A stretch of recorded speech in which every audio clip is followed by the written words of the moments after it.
Hi everyone, today we will talk about how to fix WhatsApp video call not showing.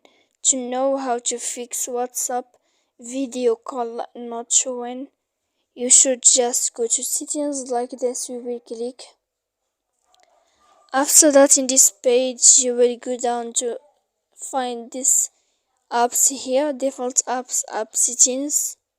When you will see this list, you will go down to find the application of WhatsApp. And when you will see this page, you will click for stop. When you will end this, you will enter to storage. After that, in this page, you will click clear cache, and then you will click clear data. And after all that, you can update your application. So please don't forget to support us by like and subscribe. See you next time.